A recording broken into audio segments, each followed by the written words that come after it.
हरे कृष्णा, राधे राधे। चतुर्मास शुरू हो गया है। चतुर्मास में भगवान की पूजा पाठ का विशेष महत्व माना जाता है।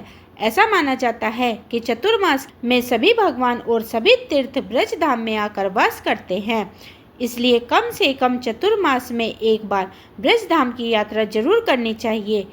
कहा तो यह भी जाता है कि पूरी चतुर्मास में ही ब्रज धाम में वास करना चाहिए, लेकिन आजकल ऐसे करना तो संभव नहीं है।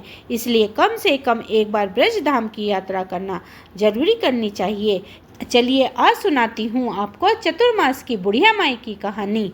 एक बुढ़िया माई थी जो चतुर्मास में पुष्कर स्नान किया करती थी। उसके एक बेटा और बहू थे। सास ने बहू को फलाहार उपवास में खाने योग्य बनाने को कहा तो बहू ने खाली टिफिन ही रख दिया। बेटा माँ को पहुँचाने के लिए पुष्कर गया।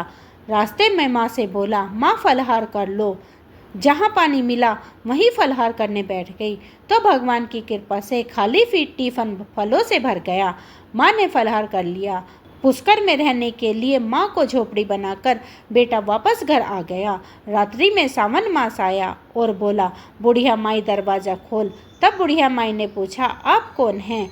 मैं सावन मास। बुढ़िया ने तुरंत दरवाज़ा खोल दिया। बुढ़िया माई ने शिव पार्वती की पूजा अर्चन और बेलपत्र से अभिषेक किया। जाते समय सावन ने बुढ़िया माई को आशीर्वाद दिया और झोपड़ी की एक दीवार सोने की हो गई। भाद्रपद मास आया, उसने भी दरवाज़ा खोलने को कहा। बुढ़िया माई ने दरवाज़ा खोला। सत्तू बनाकर कजरारी तीज मनाई। भाद्रपद मास में बुढ़िया माई को आशीर्वाद दिया और झोपड़ी की दूसरी दीवार भी सोने की हो गई। फिर अश्वनी मास आया और उसने भी दरवाज़ा खोलने को कहा। बुढ़िया माई ने दरवाज़ा खोला। पितरों का तर्पण कर ब्राह्मण भोज कराकर श्राद्ध कराई किया। नवरात्रि में माँ दुर्गा की अखंड ज्योत जलाकर प्रसन्न किया। सत्य की विजय दिवस के रूप में बुराई के अंत की खुशी में दशहरा मनाया। अश्वनी मास ने जाते समय प्रसन्न होकर तीसरी दीवार भी बहुमूल्य रत्नों से जड़ित कर दी और बुढ़िया माई को सदैव प्रसन्न रहने का आशीर्वाद दिया। इन सब के बाद कार्तिक मास आया। उसने भी दरवाज़ा खोलने को कहा। बुढ़िया माई ने दरवाज़ा खोला। अति प्रसन्न मन से कार्तिक स्नान किया। दीप दान कर दीपावली, गोवर्धन पूजा, भैया दूज, गोप अष्टमी, आंवला नवमी मनाई। कार्तिक मास ने जाते समय आशीर्वाद दिया और झोपड़ी के स्थान पर महल बन गया। बुढ़िया माई गरीबों की सेवा कर भजन कीर्तन में अपना समय व्यतीत करने लगी। बेटा अपनी माँ को लेने आया तो माँ और झोपड़ी को पहचान न सका तो पड़ोसन से पूछा। उन्होंने बतलाया तो बेटे ने माँ के चरणों में गिरकर बोला, माँ घर चलो। सारे सामान के साथ घर ले गया। सासू माँ के ठाठ देखकर बहू के मन में लालच आ गया और उसने अपनी माँ को भी पुष्कर छोड़कर आने को कहा तो उसका पति अपनी सास को भी पुष्कर छोड़ आया। परंतु बहू की माँ का धर्म कर्म में बिल्कुल भी रुचि नहीं थी। वह 4 समय भोजन करती और दिन भर सोती रहती। चारों मास आए और चले गए।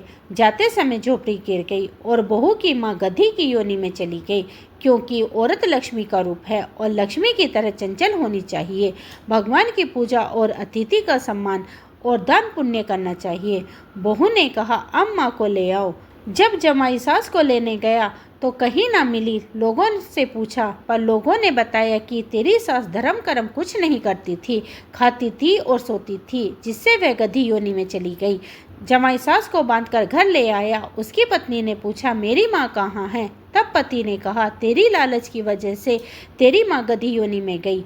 बड़े बड़े विद्वान ब्राह्मण ऋषि मुनियों से पूछने पर उन्होंने बताया कि तेरी सास के स्नान किए पानी से स्नान करने पर उसे मनुष्य योनि मिलेगी।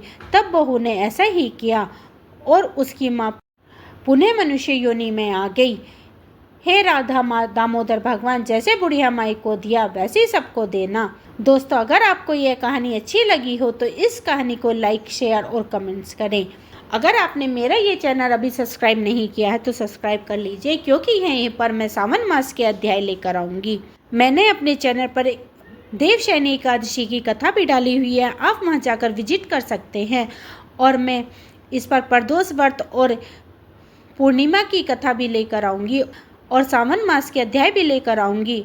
उन सबको भी आप इसी तरह से प्यार दीजिएगा।